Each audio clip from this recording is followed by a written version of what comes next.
disease sometimes makes it necessary to have an interdisciplinary approach to the treatment. And I can tell you there are no better people that I've met here at Lenox Hill Hospital than Dr. Ansari and Dr. Broderson, who is with us today. Our first speaker for this session is Dr. Maurice Chung, and he's a well-known advanced laparoendoscopic surgeon. He's president of the Midwest Regional Center for Endometriosis in Lima, Ohio. And Dr. Chung serves on the editorial board of the Journal of the Society of Laparoscopic Surgeons, as well as the Chinese Journal of Minimally Invasive Surgery. Without further ado, Dr. Chung.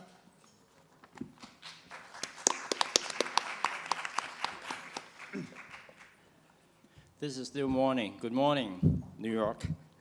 I'm honored to be here with my good friend Tamir invitation. And here I am seeing so many expert surgeons. And my presentation basically is just to add another twist to all these surgeons. And think about when patients have multiple surgeries and the symptom has not improved. Of course, we know that when you have endometriosis, you need to do surgery, and you need to do a good one, and you need to clear those endometriosis. The best is the first time. So what happened if the patient had not had very good surgeons and have multiple surgery? And should you be doing surgery right away? Should we be trusting our colleague to a certain extent and give them some credit and to evaluate some other discipline of pelvic pain? Is it all endometriosis?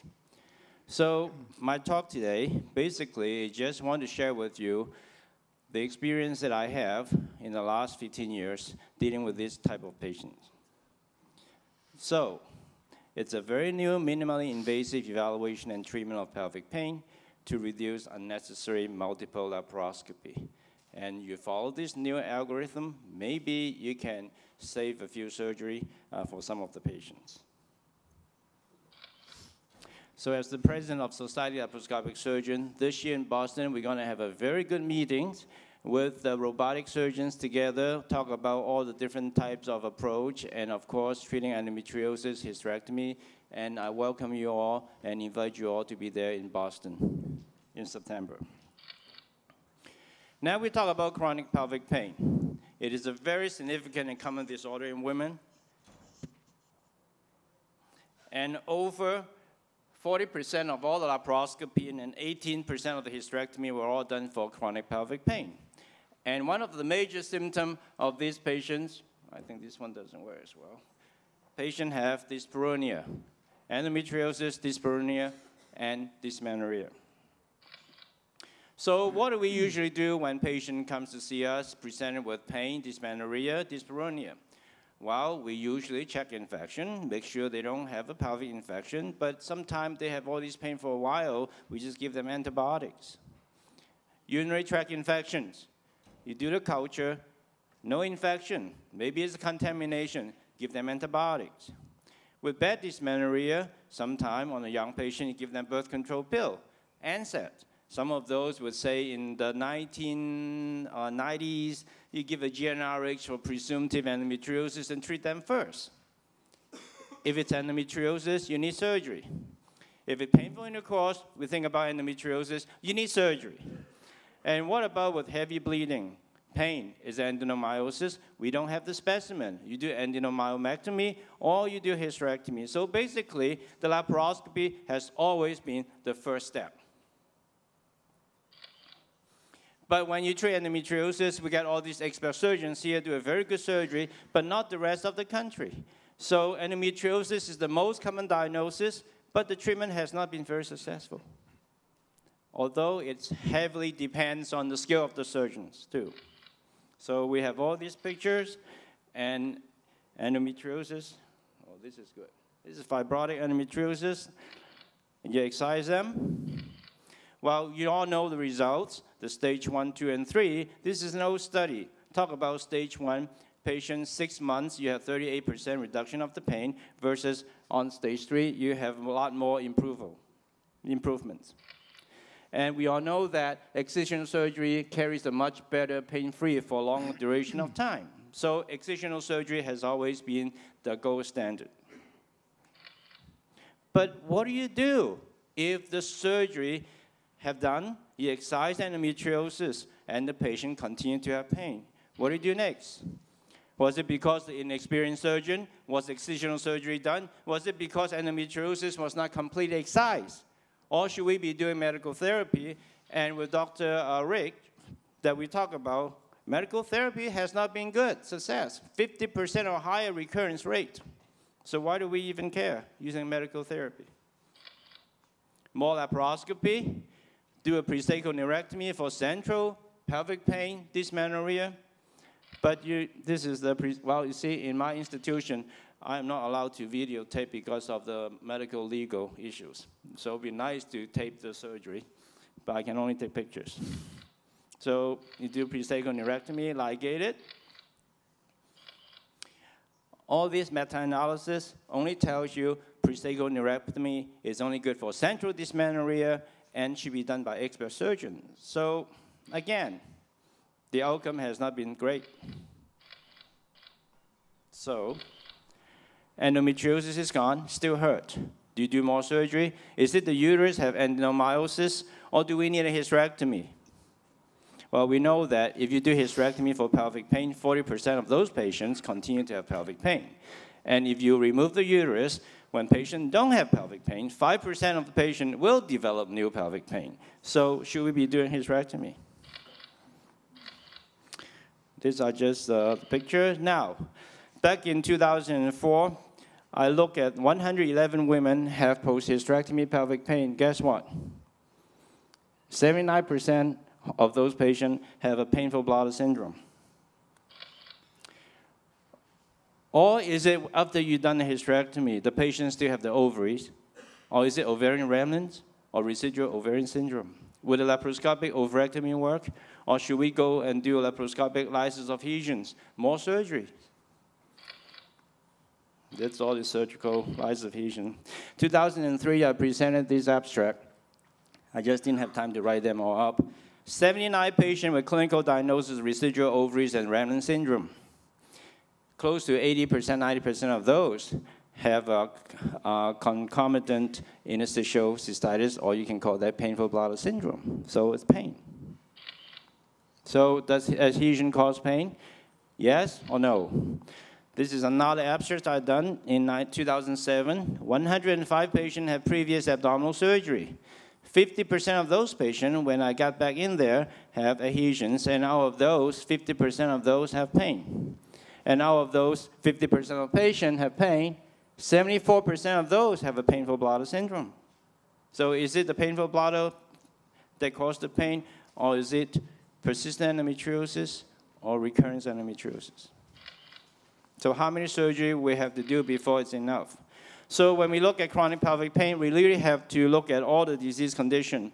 We have interstitial cystitis, we have endometriosis, and we have pudendal, very important one, IBS, UTI, infection, adhesions, hernia that can cause pain, and also a pelvic tension myofascial syndrome, which is basically the muscle and nerve pain inside the vagina, the entire levator muscles hurt. So don't just focus on endometriosis, especially for those patients who have multiple surgery. It is the entire pelvis. And the bladder is the source of chronic pelvic pain in over 30% of female. And so when you look at this is the bowel component, the female reproductive system contributes to only 20% of all the chronic pelvic pain. And this is actually from an ACOG bulletin. And 38 to 85% of patients when the gynecologist for unresolved chronic pelvic pain may actually have painful bladder syndrome. What is IC, painful bladder syndrome? Basically, it's urinary urgency, frequency, and pelvic pain, dyspareunia without any infections. That's simple as that. And these are the prevalence. You can go over like 52, 67 per 100,000 to 1 in 4.5. So the number is pretty high. The age is about 9 to 1 female to male at around 40, but I have seen very young women at the 20s have this problem, and as young as in the teens. So where does IC begin? Start early and progress, and they hurt a lot more with time. So basically, when you have pain, you leave it alone, you don't deal with it, it's going to get worse and worse and worse.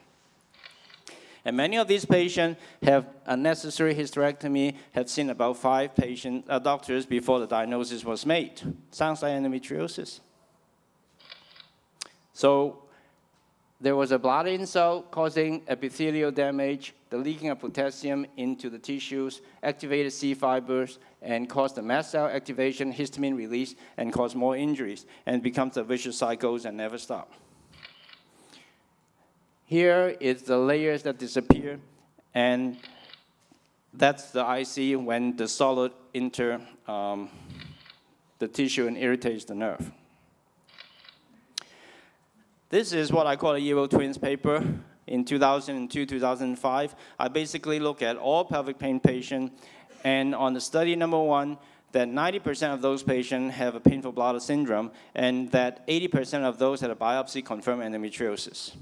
I think was very high, so I repeated the study, and second time around, I have the similar results. So basically, when you get a patient with pelvic pain, you find endometriosis. The chance is that she also have the painful bladder syndrome. So what? It is very important to rule out other source of pain, even when endometriosis is confirmed as the diagnosis. The symptoms are basically the same. IC, chronic pelvic pain, they all have very similar symptoms. So, in my office, I look at the painful bladder syndrome first. So I use this PUF score, which is Dr. Parson in San Diego. This score has been validated over and over again. And you ask these questions about what the patients have urinary symptom, painful intercourse, and comprise of a score of 35 total. Next is examination. You have to do very good examination on patient with chronic pelvic pain. You have to look at all the area where it hurts. Basically, it's like a pain mapping. You have to examine the patient standing, sitting, supine, and on a stirrup. Also, evaluate where the pain is. Basically, map out the area that hurts. And also the spine. Checking for sacroiliac dysfunction, patient with chronic pain, the muscle spasm with myofascial syndrome too. Checking for the sensory.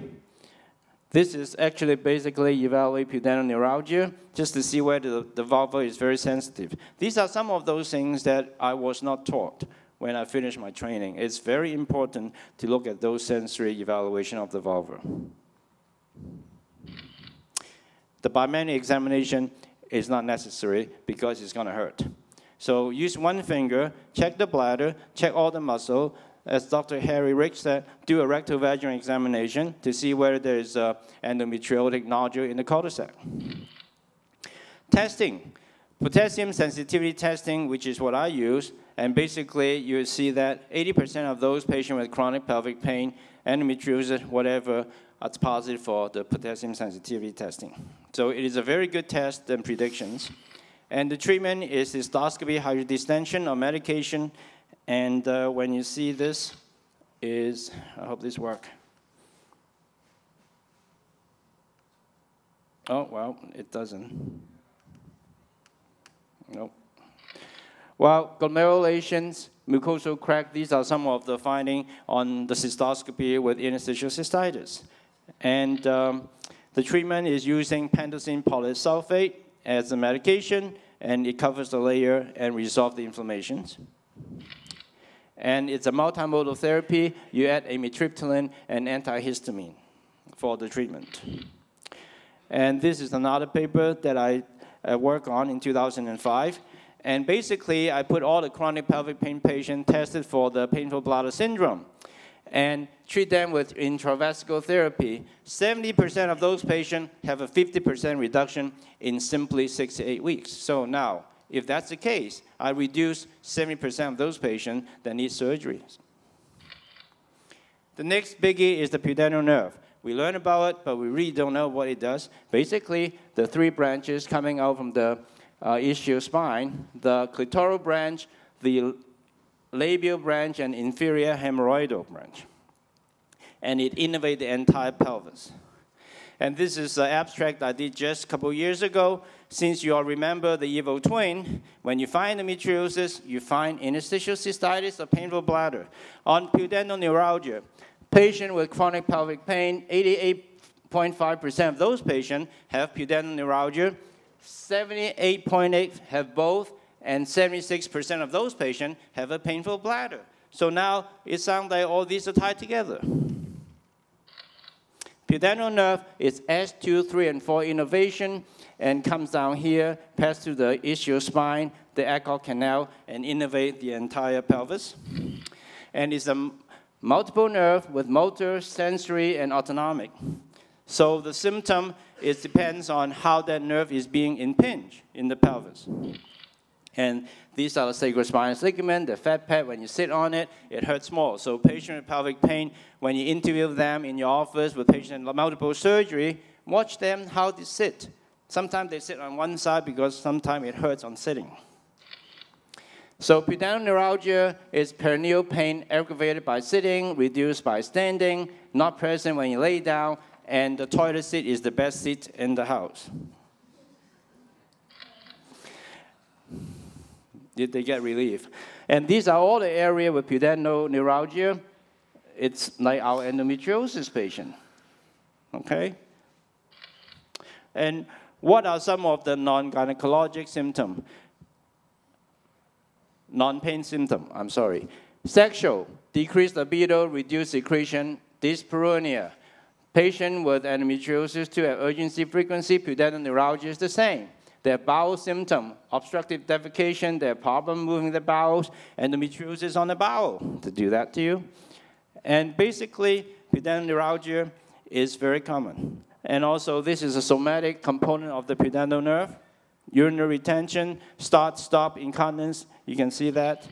And on examination, the most important thing is when you have one finger touching the ischial spine, just touching, and you can send the patient off the roof. And basically, is the sacrospinous ligament where the pudendal nerve travel under. Diagnostic criteria of pudendal neuralgia, basically I'll use 2. One is the examination, touching that sacrospinous ligament. Patients usually have dyspareunia, and when I give them a therapeutic or diagnostic block, the pain goes away. The patient has pudendal neuralgia. So very simple thing that you can do for the patient to avoid some of these multiple surgeries that is not necessary. And this is just another diagnostic criteria. Sorry I have to go so fast because this lecture actually has 3 lectures in one. So, so here we get perineal hyperprotection. Physical therapy is so important. Injection is important, and then pharmaceutical treatment and surgery, rarely needed, okay? And I'll show you some of the study I just done. Don't sit. You can sit on toilet seat, okay? Don't stretch, don't squat. Use the pad. What is the pad? Go to the MC sports store, and for a kickboard or something, you know, just cut it out like a toilet seat. So sit on it to prevent that compression, and you will get 15% improvement of the pain. Pelvic physical therapy, we have physical therapy here. Basically, it's just they do the myofascial release of the levator muscles. Drug, tricyclic, Neurontin, Lyrica, and Tegretol. Treatment, injection. This is the old-fashioned gynecology injection, but actually, what I do is go through this area. You can use the fluoroscopy, the magma where the ischial spine, and or you can use CAT scan, go with that area, which is the pudendal nerve. I use both ways, the transvaginal and transperineal, and because patient is so, some of the ischial spine is very difficult to find, And during the examination in the office, when patients have so much pain with the levator muscle spasm, you can't even get the finger near that ischial spine. So the therapeutic or the diagnostic block, it's always the test for me. So the classic pudendal nerve block to reduce the need of diagnostic laparoscopy. Basically, there are 46 patients in this study. 43 of them have a positive PSD testing and went through the treatment of intravesical therapy to treat the IC. They have some improvement, but not to the point that they think the pain is that better, so I put them through injections. Out of the 43 patients, 33 patients get relief of pain. So out of the 46 patients, I put 13 patients through a diagnostic laparoscopy and then proceeded with the surgery. And the pain dropped as a subjective improvement of 75% of the symptom, and objectively, it's 33% reduction after 3 blocks, which is separated 1 month apart.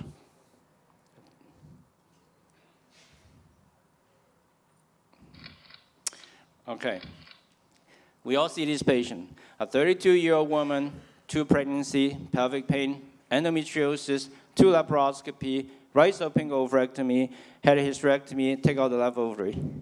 And so in the middle of the night, I got a call of the patient in the ER, and when all the organ was gone, and the ER doctor usually called the general surgeon. And the general surgeon took the patient in laparoscopy, and he called me up and said, there's some white stuff on the pelvic brim. I said, well, that's the ovary. Go take it out, and I'll see the patient in a few weeks. So I see the patient in a few weeks.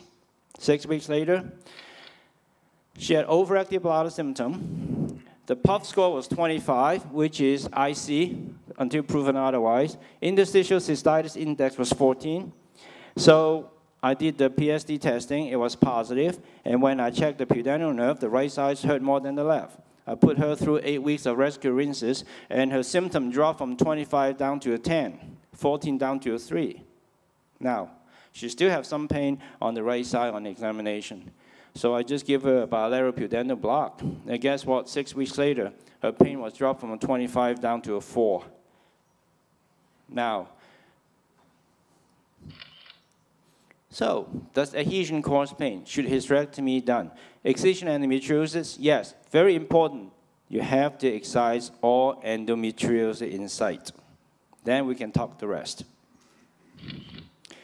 So a patient with endometriosis, especially for those with multiple laparoscopy surgery, should probably be evaluated for painful bladder syndrome, pudendal neuralgia first. This algorithm could avoid many of those surgeries. However, I really think that when endometriosis is there, you have to find the best surgeon to excise everything there is in the pelvis. But especially for those who already have multiple surgery, maybe we can just tweak the wheel a little bit and start from the other end instead of go ahead and do surgery when the patient have the height of the pain. So when you have pain, you do surgery, you usually end up with more pain after the patient wakes up. So now I just give a little new concept. So maybe we just have to drop the old one and rethink and relearn.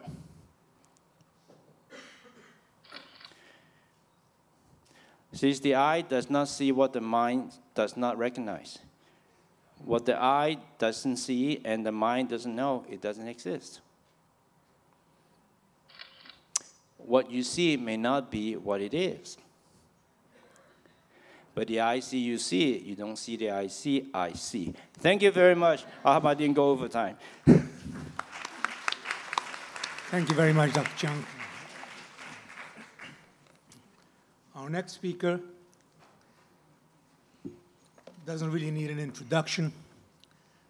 And if you